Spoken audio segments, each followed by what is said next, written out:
Good morning, good afternoon, good evening, wherever you are in the world. Welcome along to the wilds of Suffolk. I'm out here yet again doing what I do, walking along in beautiful locations, and today is gorgeous and giving you my thoughts and opinions on things that are happening in the world and the public consciousness.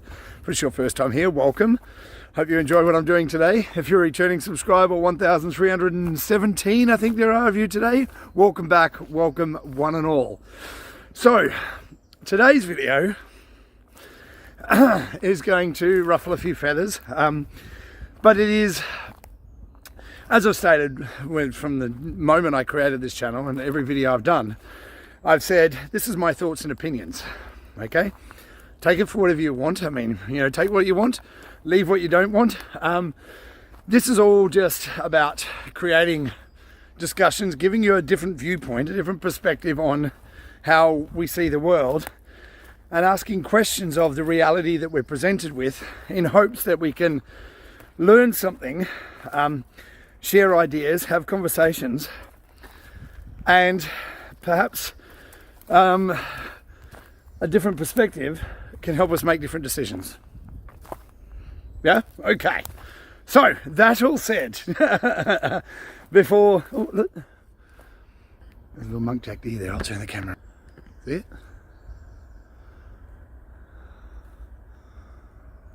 There we are. A little bit of wildlife in the talk. There we go. I'm out in the wilds. That's what I'm saying. I'm in the wilds. So anything could happen. So today's conversation I'm entitling Bright Shiny Thing. Okay, which will become apparent as we move through this talk, this little conversation that I'm going to have today. And it is because of what I see happening right in front of everybody's face. Everyone's talking about it because it's so obvious. And I'm just going to bring back and raise a few points about what I see, what I have seen over the past 5 or 6 years, whatever it is now that I've been in crypto. And it is about the narrative that has been sewn into the fabric of our reality about digital assets, cryptos, digital assets, Bitcoin, Ethereum, all those kind of things. That's what we're going to discuss today. I'm going to give you my perspective, how I see things, why I see it that way, what I've come into contact with that makes me believe what I see, and then after that, you get to choose. A lot of people have been talking to me about this very subject recently, and it's everywhere. I mean, it's everywhere. As you can probably tell, it's everywhere because the Bitcoin price is like nearly 60 grand. Okay? So let's start there. Okay. So we'll go back to the beginning. This is 2009, I think it was, that an anonymous person calling themselves Satoshi Nakamoto created a computer algorithm called a blockchain. Right? So a blockchain, cryptos and digital assets and all these kind of digital money, or not necessarily money, but blockchains are based on a computer algorithm where it's secured by a bunch of mathematical equations where it's so hard to explain. All right, let me put it this way. So each blockchain is different, and they all have different functionality, different functions, and different ways that they work, okay? Bitcoin was originally designed around what they call a proof of work algorithm, okay? So proof of work means that you have mining rigs, which are computers, for want of a better word, that solve mathematical equations. So the blockchain of the Bitcoin was built on a blockchain where mathematical equations get solved to approve blocks of information. Okay, the block of information is the recorded ownership of that asset at any one particular time. Okay, so that's stored in a block of information. So a blockchain, for want of a better word, for those of you who have done any kind of accountancy or bookkeeping or anything like that, a blockchain, for want of a better word, is a ledger. Okay? So for those of you who've never been involved in bookkeeping or accountancy or anything like that, bookkeeping and a ledger means that you have money in, money out, and where who owns what at any one particular time. Okay, so the blockchain from its infancy back in 2009, this anonymous person, Satoshi Nakamoto, back in 2009, came up with this idea, this concept of a blockchain, which is a computer algorithm that is mathematically secured so that at any one point you know the ownership of every single Bitcoin. Okay, so Bitcoin is this is where it gets tricky to try and explain all this to someone who's never come into contact with this stuff. I'll try and make it as simple as possible, but it is quite a complex subject. I'll try and make it simple, okay? So each Bitcoin is divided into the smallest unit of measure. Let's just say, as a method of trying to show you how it works, right? So let's just say $1 or a pound or whatever currency of the country that you live in is. Here in the UK it's a pound, so we'll stick with a pound. In America it might be $1, and in Australia it's $1. Little rabbit there. In Australia it's $1, you know, so whatever your unit of currency is. So let's just say that a Bitcoin is like $1 or a pound, okay, a whole unit of currency. And each unit of currency can be broken down into smaller units of currency. So here in the UK the smallest unit of currency is called a penny. Okay, that's a part of a pound. You with me so far? Or a part of $1 or wherever you are. You know, you understand what I'm trying to say. So the smallest part of a Bitcoin, as it gets broken down, is called a Satoshi. Okay, so it's a small part of a whole Bitcoin. Okay, so imagine it like a cent or a penny of a pound or a dollar. You with me? Okay. So at any one point, the ledger records where all those Satoshis are and who owns them at any one point in a wallet. Now the wallet address is like your home address. It shows ownership of who owns that wallet. Now, back in the early days of this whole digital asset market, we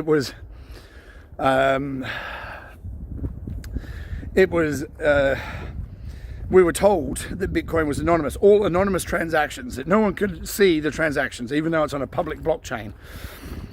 There's been a lot of lies and fabrications and half truths and mistruths and complete outright lies told about digital assets and,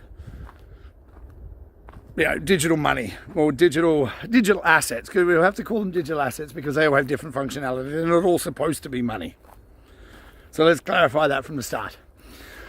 Now, Bitcoin started its life in 2009, created by this anonymous person, Satoshi Nakamoto, that no one knows who it is, apparently. Now, well, let's attack each point as it comes up. So the whole idea that no one knows who Satoshi Nakamoto is a fabrication. That's not true. It's a lie. There's a video, and I'll share it in my Telegram group for those who want to see it. For those who don't believe it, there was a meeting where you had in America, it was the Homeland Security. Someone from Homeland Security was on stage and talking about Homeland Security had shut down years ago, and intelligence agencies, of course, shut down a online marketplace called Silk Road. There's been other ones as well, but Silk Road was the biggest one.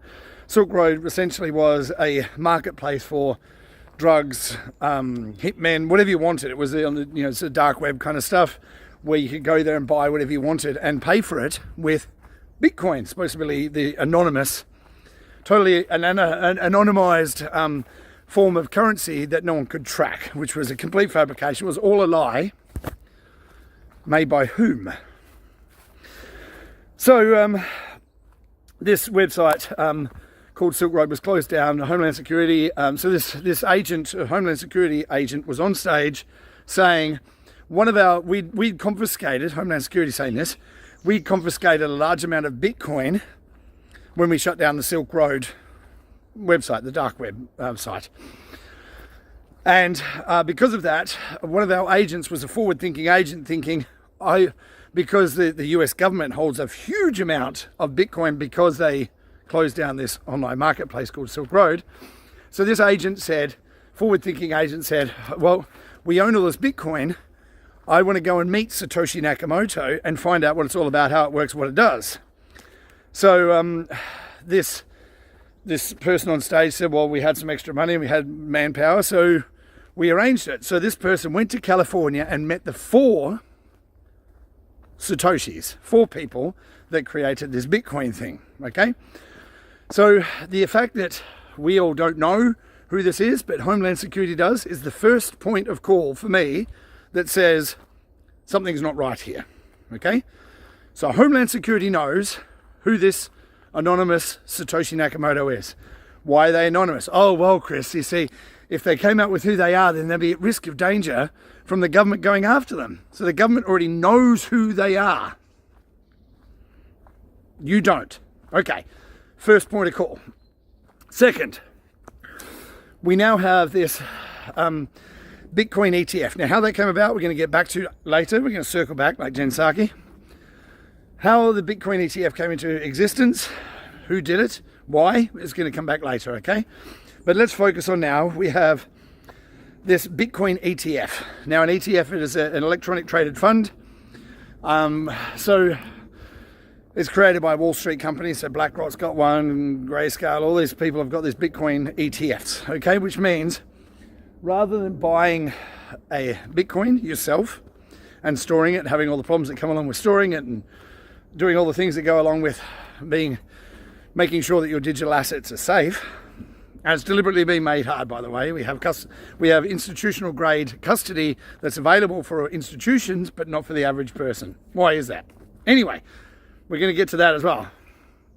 So, ETFs, electronic traded fund, which means that as an investor, let's just say you invest in the stock market, you buy shares and stocks and equities and all those kind of things and swaps and puts, and if you know about the stock market, generally people who play in that arena will go with trusted organizations to invest through, brokers.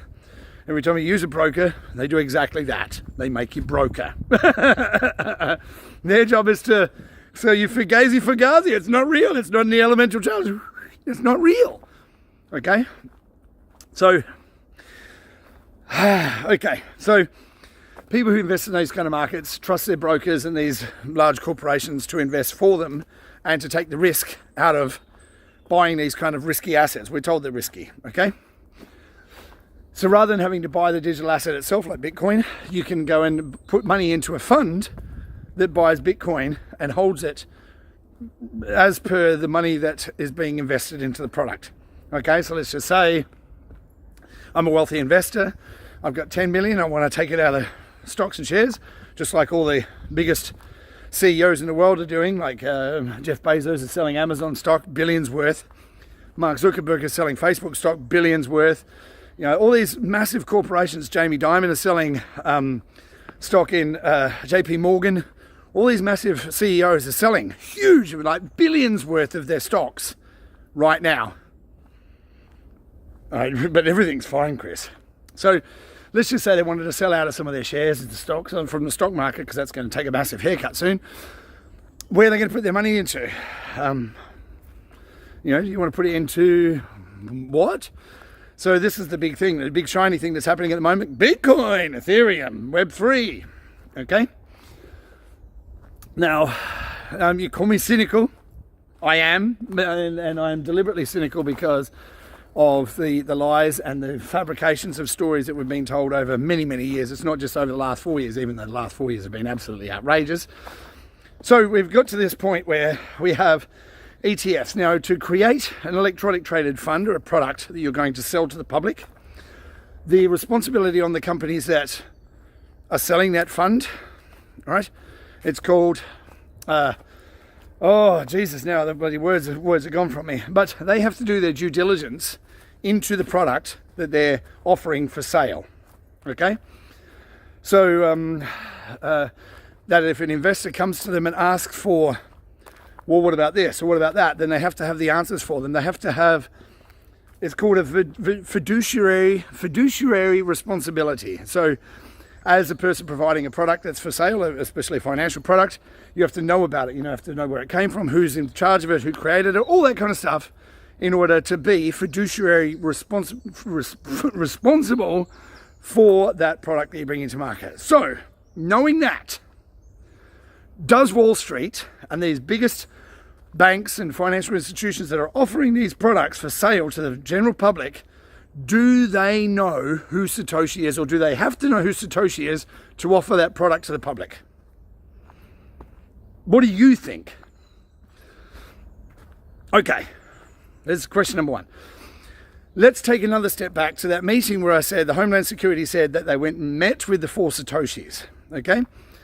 In the audience that day were people from the SEC, the Securities and Exchange Commission in the United States. This is the same Securities and Exchange Commission that approved the Bitcoin ETFs after they were taken to court by Grayscale, I think it was. So the SEC, who knows who this 4 Satoshi people are, and Homeland Security, who knows who the 4 Satoshi people are, and the SEC, Homeland Security, and Wall Street all know who Satoshi is, and you don't as an investor. Why is that? Does that not create a problem for you in your own mind about why do they know and I don't? Why is that a problem that I know who invented it?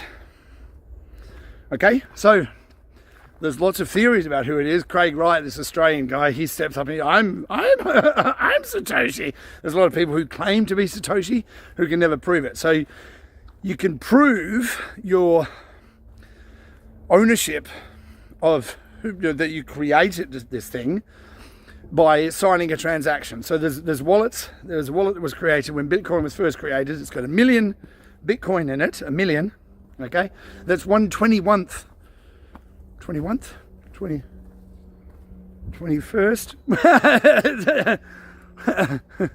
121st amount of the entire Bitcoin supply, because Bitcoin's only 21 million of them ever going to be created. Okay, so this is the argument I hear from people, but Chris, it's a fixed supply. It's a fixed supply, which makes it rare, which makes it valuable. Okay, all right, now we're going to take a side step here just for a moment. A side step. Now, for those of you keeping up, I posted it in my Telegram. Let's take a pivot to a different asset, a completely different asset called diamonds. Okay. Now we know diamonds have value because of the price it costs to dig them out of the ground, Chris, right? Which is the whole mining thing and what gives gold value, and we'll get to that as well. So diamonds are controlled by one family, and it's called the De Beers family, okay? Now, De Beers controls the flow of diamonds onto the market. So there's a false scarcity that's created by only allowing so much to come onto the market, much like the oil market, because we keep on hearing, oh, well, oil's going to run out one day. Back, I'm a child of the 70s. And, I've heard it all. We're going into an ice age in the 70s. We're running out of oil. We need to, with the panic. It's been fear for as long as my life has been going, and for many years before that. It's all fear porn that we are being subjected to on a daily basis. And it's coming from every angle, okay? Financial system's going to collapse. Wars, obviously. Climate change, hole in the ozone layer, acid rain. I mean, you name it. It's relentless. So diamonds, we've been told, are rare, and we've got these coloured diamonds and funny shaped ones, and the rarity is what makes something worthwhile, right? Which makes something valuable because of its rarity. Okay? So something can be rare and no one wants it. Is that still valuable? So then it comes back to what makes something valuable. Now, the reason I bring up diamonds is it's the fake scarcity is it's all a lie. They're not scarce at all. They're common as mud.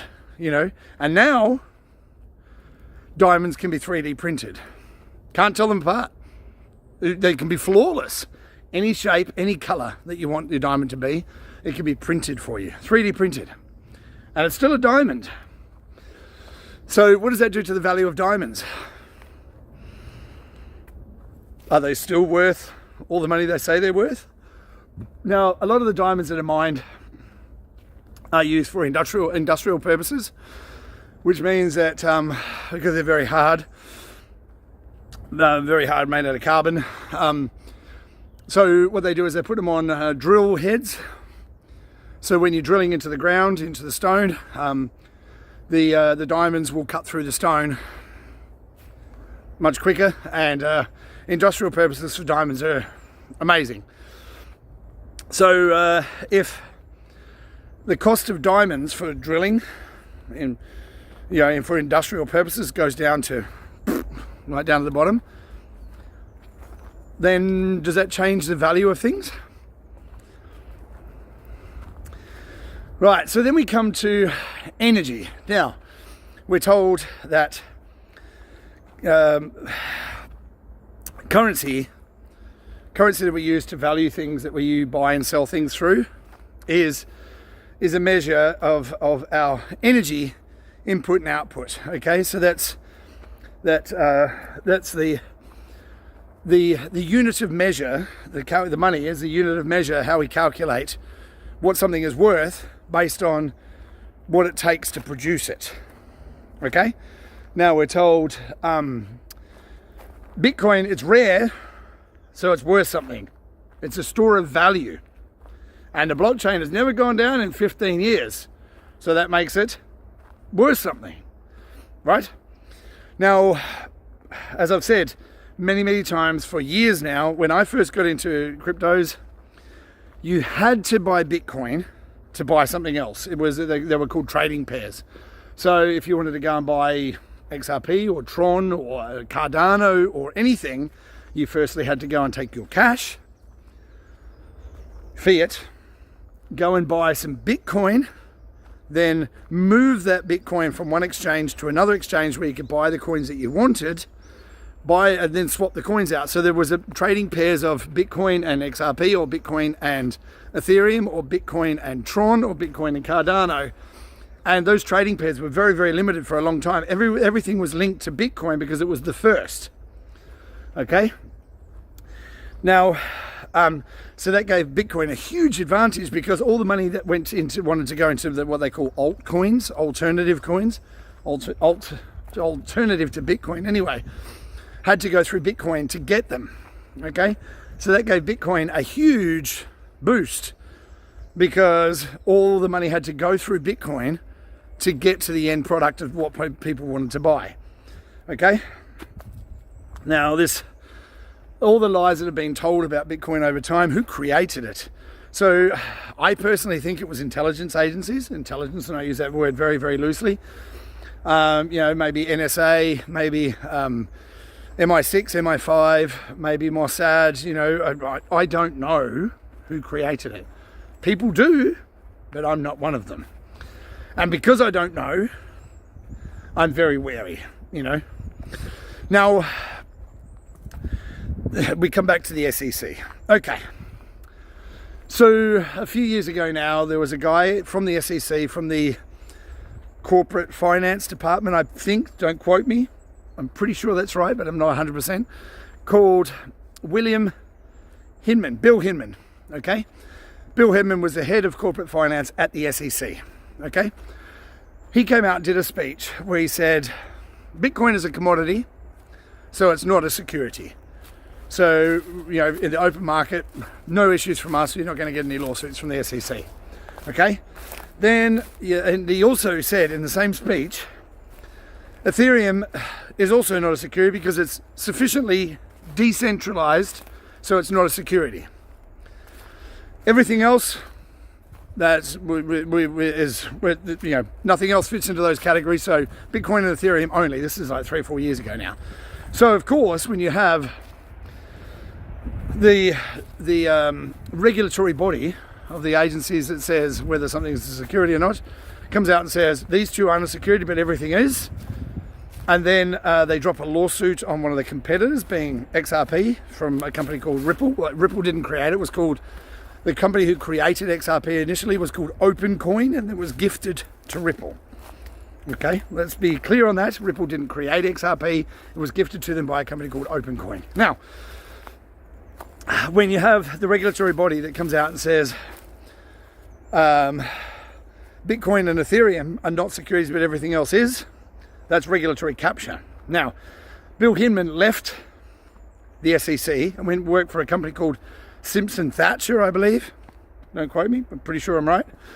Simpson Thacher were a law firm, obviously, and Bill Hinman went to work for them afterwards, and Simpson Thacher were heavily invested in Ethereum. And let's add to the bullshit pile. William Hinman was still on the payroll of Simpson Thacher while he was at the SEC, getting paid $2 million a year. Then he went and made that speech that he said, "It's my opinion. It's not the view of the SEC." But someone officially comes out from the SEC and says Bitcoin and Ethereum are not securities, everything else is. Okay? He left the SEC not long after that. Okay. The head of the SEC, Jay Clayton, dropped the lawsuit on Ripple, the XRP, saying that XRP itself, the digital asset was a security, and that all the transactions in XRP were a security. This is a few years ago now. So, of course, what happened to the price of XRP? Down the toilet. While the price of Bitcoin and Ethereum went up because they had the captured regulatory agency say, no, everything's clear from us. Now, what we also have to understand is back in 2016, Ripple was sued by the CFTC, I think it is. Don't quote me on that, but I'm pretty sure I'm right. Where the ruling was that Ripple had to pay a fine, $100 million or whatever it was. I can't remember what the final ruling was. Because XRP was deemed to be a digital currency by them. Okay, so Ripple paid a fine for bringing out a digital currency, but it was deemed to be a digital currency back in 2016, I think it was 15, 16, somewhere around there. Okay, so how can something be both a currency and a security? And if it is a security, what's it a security of? So if you're buying shares in a company, that's a security because you're buying a share of a company. So you're securitizing that with the company that you're buying into, like Tesla or Coca-Cola or whatever it is. The share is a security over that company. You with me? So you own a piece of that. How can you have something that is essentially a bridge asset, a currency for want of a better word, it's been deemed to be a currency, be a security also? What's it a security of? Okay, now, so Jay Clayton, who was the head of the SEC at the time when Bill Hinman, made that speech. Jay Clayton was the head of the SEC. Okay, he left the day after he dropped the lawsuit on Ripple, and so did William Hinman and a bunch of other people. Okay. Jay Clayton went from working for the SEC to work for a law firm, Blue River, I think it was. I'm not positive about that. Just something like that. Law firm, of course, because they're all lawyers, and they were heavily invested in Bitcoin and Ethereum. Now, there's a guy behind Ethereum called Joe Lubin. The main guy behind Ethereum is a guy called Vitalik Buterin.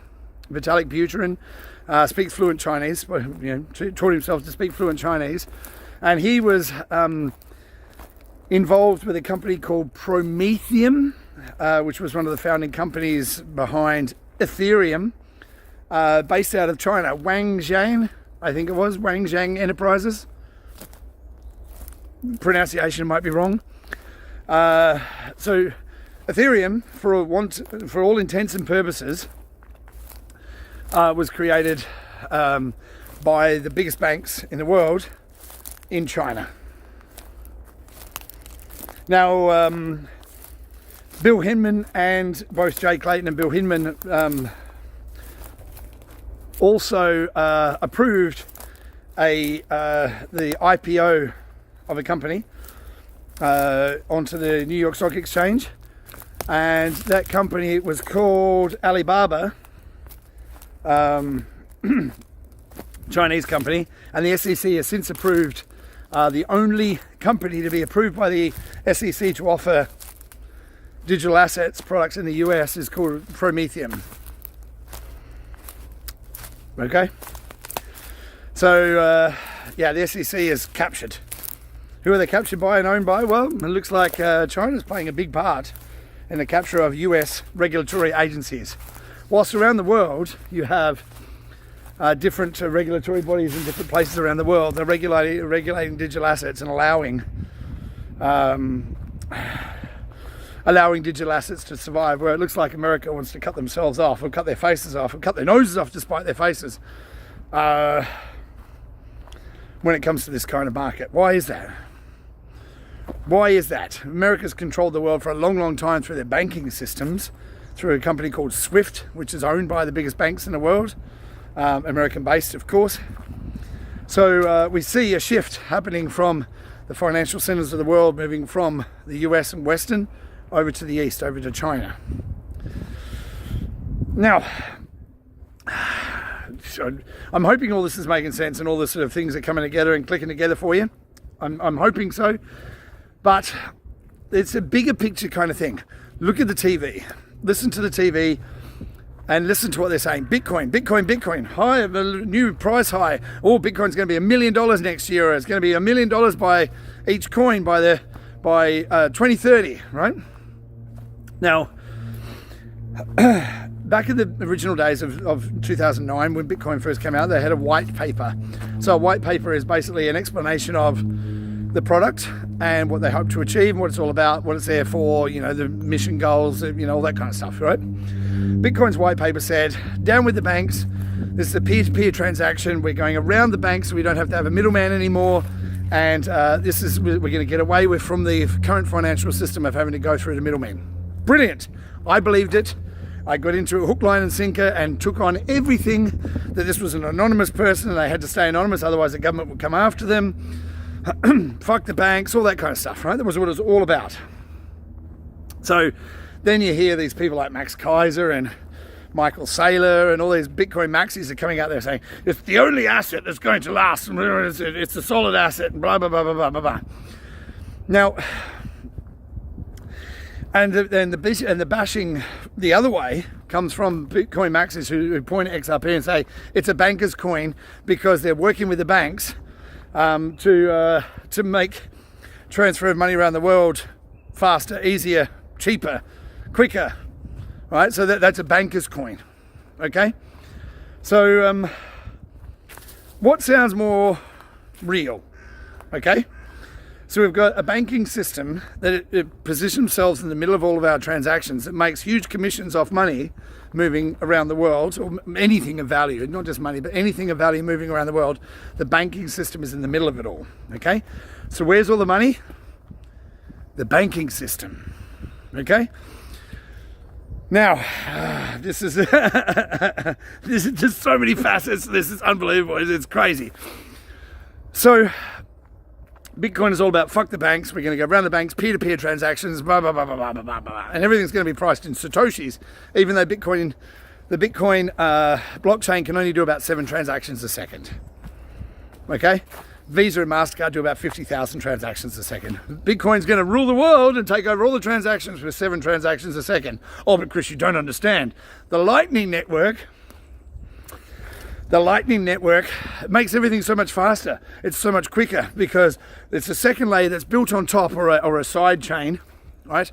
Where rather than the transactions being instantly settled, what it does is it batches them up in big batches so that all can be confirmed by one block. So it's bulk transactions that are being put together to confirm as bulk rather than individual transactions. That's what the side chains do. That's the things like Lightning Network that no one's developing on. Okay? Oh, but it works, Chris. Right, okay. So what you're saying is we have a technological breakthrough, and Bitcoin was a technological breakthrough, there's no denying it.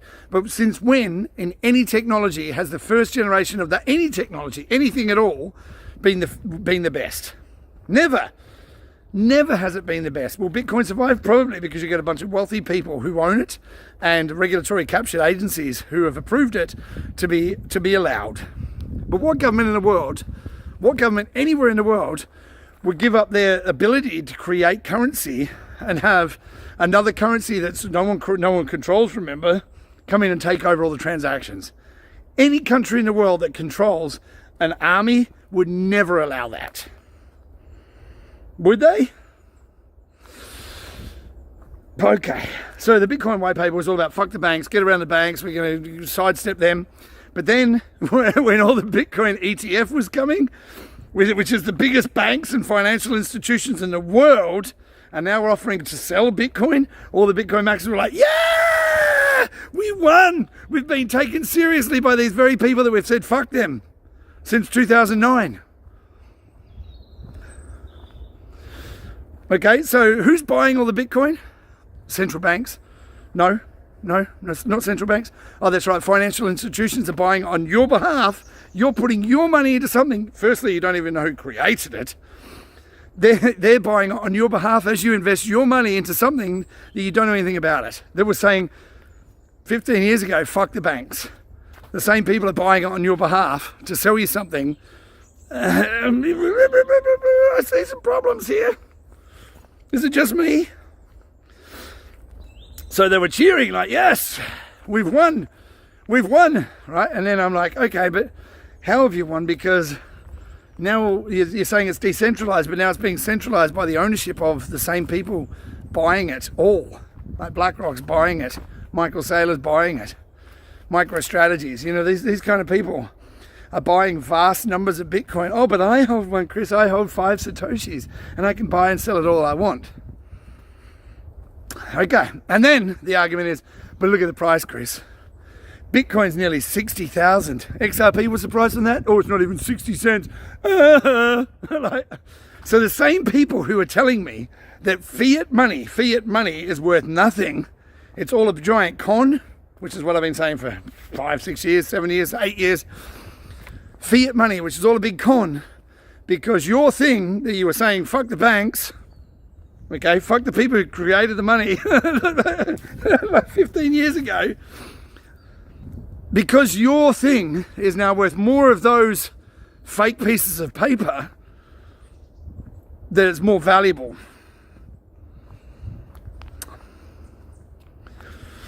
So what makes something valuable? Let's get back to what makes something valuable, and we'll finish here, okay? What gives something value? What's something worth? So if you've seen The Wolf of Wall Street, he's like, sell me this pen. So one of the guys goes, well, it's a nice pen. It's got ink in it. You can do lots of things with it. And he's like, nope. And then he goes to the other guy, sell me the pen. He goes, I'll give you $1 million if you sign this piece of paper. And the guy's like, well, I don't have a pen. He goes, there you go. So what gives something value? What's something worth? What problem does it solve? Okay, so if we go, where's all the money? Where's all the money right now? Financial institutions, banks, right? So in order to solve a problem, what's the biggest problem that banks, financial institutions, corporations, companies are finding right now? So especially banks. Okay, so I'll get through this as quick as I can. So banks have been incentivized by central banks, like high street banks and commercial banks and all these other banks have been incentivized by the central banks and the treasuries of countries to take depositors' funds, that's you and me, when we put our money in their bank, it's theirs, it's on their books now, okay? They have the right to invest it as they see fit. So if they make money, do you get a portion of that? No. If they make money, it shows up on their balance sheet as a profit for them. Okay, assets under management, that's what BlackRock is. Assets under management, because people trust them with their assets and then they go and make these huge bets that can sway the market, and they use a computer algorithm, which is an AI AI algorithm that helps to manipulate the markets based on a huge amount of assets that they have under their management. And that is called Aladdin, I think it is. And that is basically, I've explained this before, so go back and see some other videos. But basically what it does is it reads all the markets, where all the shorts are, where all the longs are, the puts and all these kind of, where everyone's placed their bets on the market. So let's just imagine you're running a casino and you can see all the bets and what people think is going to happen. And you control the market with vast amounts of money under management. And the computer algorithm says, okay, well, everyone's shorting this particular stock, right? Like GameStop. Everyone's shorting this. So if we go the other end and long it, we'll wipe out all those shorts and we'll take all that money that people have put down and put it in our pocket. So it's all a game of Monopoly. It's all about taking all the money that's on the board and putting it all in your pocket. So if you already have all the control over vast amounts of wealth because you have played this game for a long time, then who's going to win? Okay. So if we know that we don't know who created Bitcoin, but it's being promoted everywhere relentlessly by the very same media that no one trusts.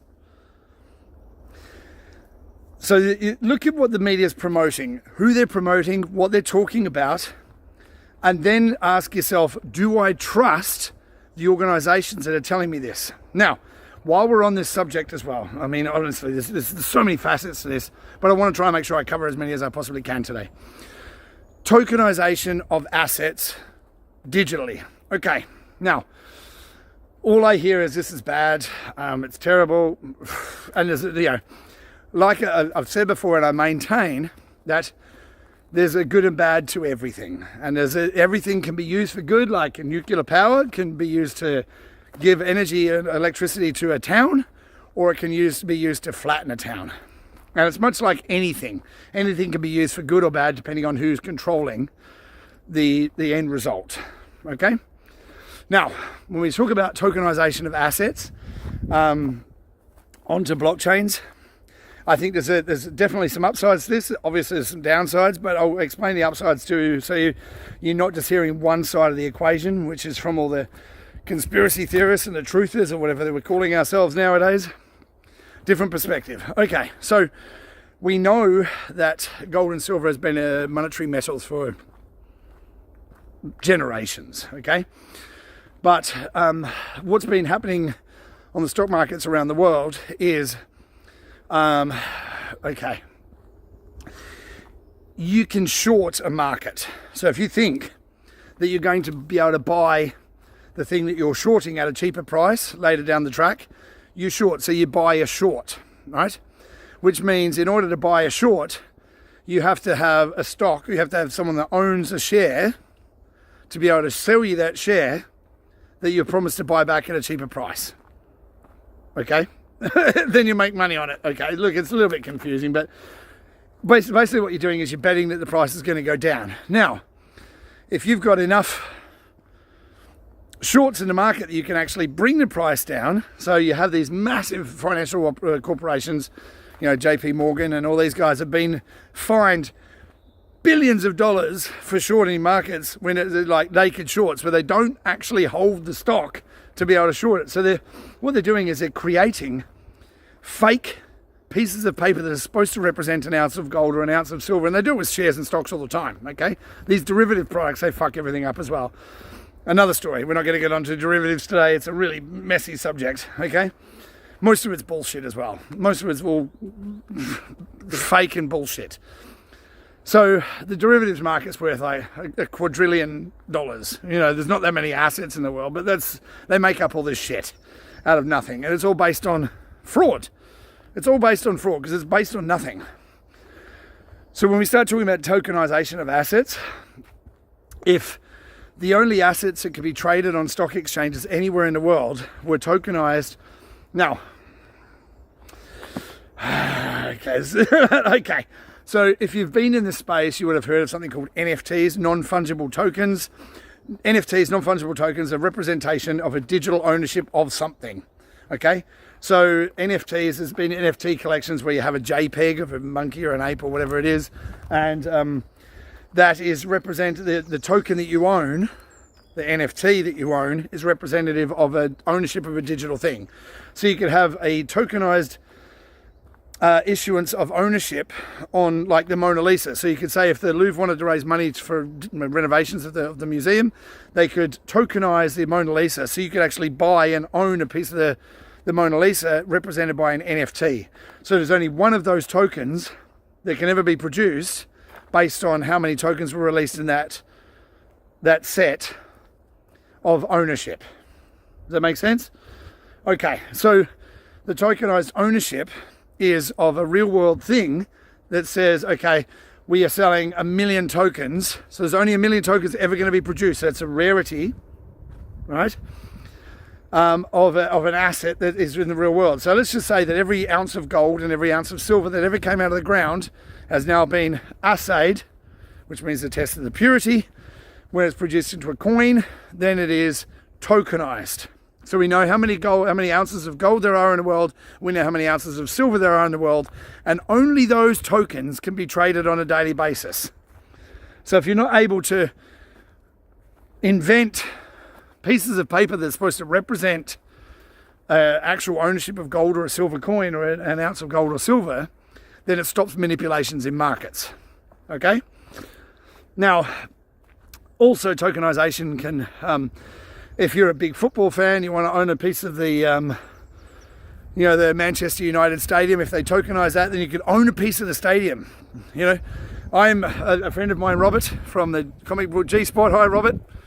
I hope to speak to you again very soon. He bought me a piece of TheMatrix film, because if you've been here for any period of time, you know I love TheMatrix. He bought me a frame of the film, of the actual film of TheMatrix. That is like a tokenization of an asset. The asset being the film. I own a part of it. I don't get any royalties from it. That'd be awesome if I could do that. But that's what's coming, is a tokenization of real world assets onto blockchain. So you have it recorded, so you can say, I own that. And here's my proof of ownership as the NFT. Okay? Now, NFTs being built on Bitcoin? Of course they're not. It's too slow. You couldn't do it. And this is the thing, it is what blockchains are people building on. That's what gives that blockchain value. If there's a lot of work and a lot of things and problems that are being solved by a particular blockchain, then that gives value to that chain. Okay? So, saying everything I've said today, if you believe Bitcoin's the one and Ethereum's the one, then invest in it. My opinion is my opinion. You have to decide what's best for you. If you think Bitcoin's the one, I think, look, if Bitcoin's allowed to survive, I think holding one might be worthwhile, because it's one of those things that's rare. Okay, people might want it in the future. Great. Buy one, put it away, hold it if you think it's worthwhile. And do whatever you think is best for you. But the thing that comes back to this whole argument is about your understanding of what you're putting your money into. If all you're hearing is this is the best thing and you need to put your money in there, and this is why, and all the reasons I've told you why today, then go ahead and do it if you think that's the best investment for you. But all I'm trying to do is give you a wider perspective on the information that you might not know to help you make better decisions. I don't benefit from this. I'm not asking for donations. I'm not asking for anything. I'm not trying to sell you anything. But all I'm trying to do is bring forward an explanation of how I see things, why I see things that way, and questions that need to be answered before I'm willing to put my money into something that has been heavily promoted by media organisations that I don't trust, by financial institutions I don't trust. Why are they pushing those particular things? And why are the regulatory agencies only allowing certain coins to be passed when they are these same agencies, the people who are from them, are captured by the very organisations that are trying to stop innovation from changing their business model, where they are the middleman between all the transactions. Try and buy some Bitcoin, move it from one place to another place, see how much it costs you. Buy some Ethereum, do the same thing. Buy some Tron, do the same thing. Buy some XRP, see how long it takes to settle. See how much it costs you. Then you decide what you think is the best option for you to take. Now, all that said, it's a lot to take in today, and look, I'm open to discussions with this. I'm going to be interviewing a farmer this week, I think, about what's going on with the farmers, things going on around the world. I mean, it's shocking. I've spoken with this guy. I've just got to organise a time that suits us both. I've been working manic hours, 16 days straight, doubles every day, just to be able to get by. And it's not going to let up. All I'm doing now is earning, stacking, stacking food, stacking understanding, stacking knowledge, stacking coins, stacking cryptos, all the things that I think are worthwhile. That's where I'm spending all of my useless fiat currency into things that I think are worthwhile. And that is what I suggest to you all do as well. But at the end of the day, it's your decision, it's your life, you get to choose. So, that all said, go out into the world, do good, and be good, and you can change the world with the way that you think, the way that you talk, the information that you're sharing, and how you interact with the world. So do that, we can make the world a better place. But most of all, look after yourself and look after each other. And I look forward to seeing you real soon. Ciao for now.